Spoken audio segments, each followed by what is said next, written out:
satu bagaimana tubuh mengolah makanan pembelajaran pertama. Tujuan dari pembelajaran hari ini sebagai berikut.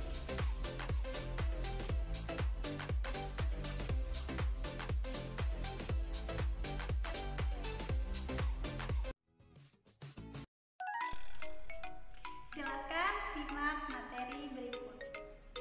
Gambar apakah ini?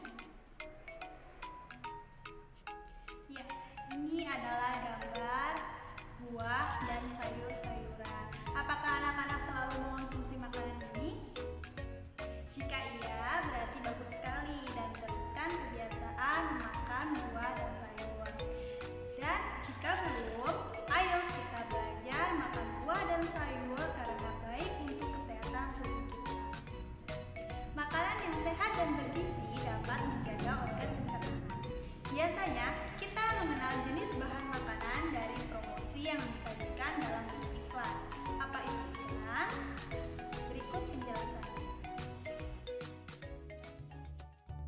Iklan merupakan suatu pesan tentang keunggulan suatu produk atau jasa yang ditunjukkan kepada masyarakat. Jadi, fungsi iklan adalah untuk membujuk orang agar tertarik pada barang dan jasa yang ditawarkan.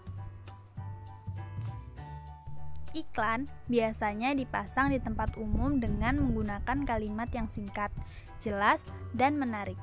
Iklan juga menggunakan gambar yang sesuai dengan isi iklan. Media penyampaian iklan ada dua, yaitu media cetak dan media elektronik.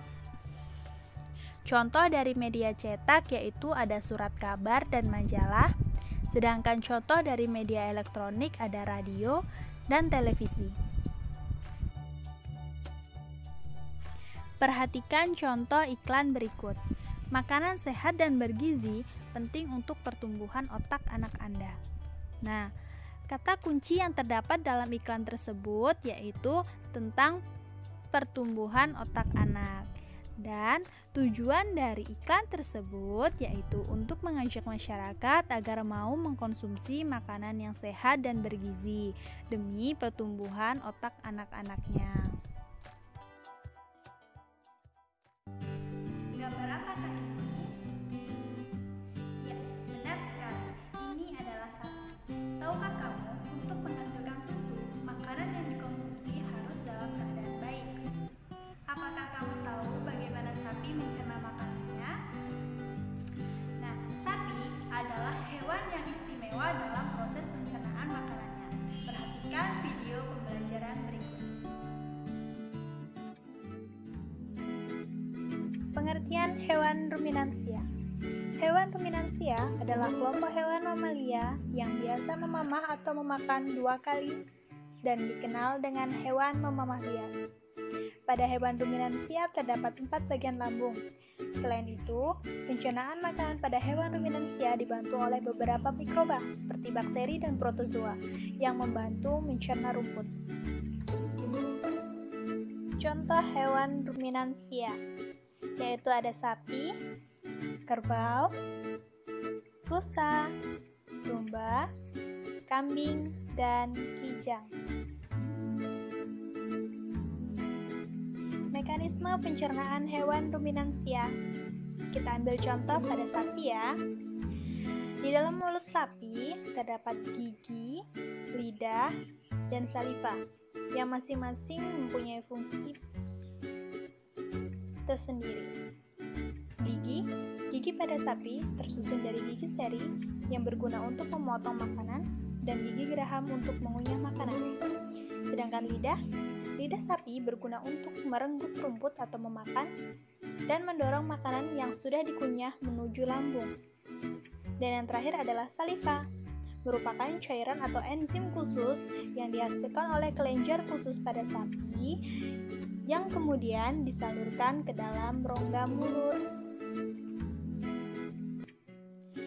Materi selanjutnya yaitu bagian-bagian lambung pada sapi. Bagian lambung yang pertama yaitu rumen atau perut besar.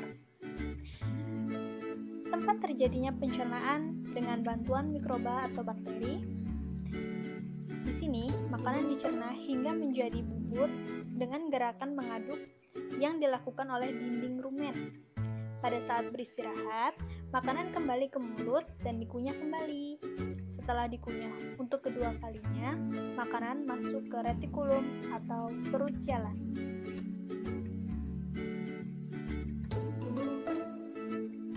Selanjutnya, lambung sapi yang kedua yaitu retikulum atau perut jalan. Makanan kembali mengalami proses fermentasi dengan bantuan bakteri anaerob dan protozoa. Di dalam bagian perut ini terjadi proses absorpsi dan penyaringan benda-benda asing yang masuk bersama makanan sehingga tidak masuk ke omasum atau perut kitab. Selanjutnya ada omasum atau perut kitab. Di dalam omasum, makanan dicerna dengan bantuan enzim pencernaan. Selanjutnya, makanan masuk ke abomasum. Bagian lambung yang terakhir pada sapi yaitu abomasum atau perut masam. Perut bagian inilah yang sebenarnya disebut dengan lambung. Di sini, makanan dicerna dengan bantuan enzim pencernaan pepsin yang dihasilkan oleh abomasum. Bagaimana? Apakah video pembelajaran tadi bisa dipahami?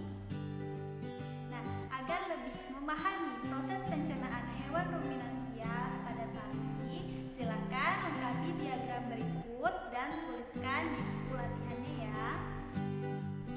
Baiklah, pembelajaran hari ini sudah selesai. Semoga ilmunya dapat bermanfaat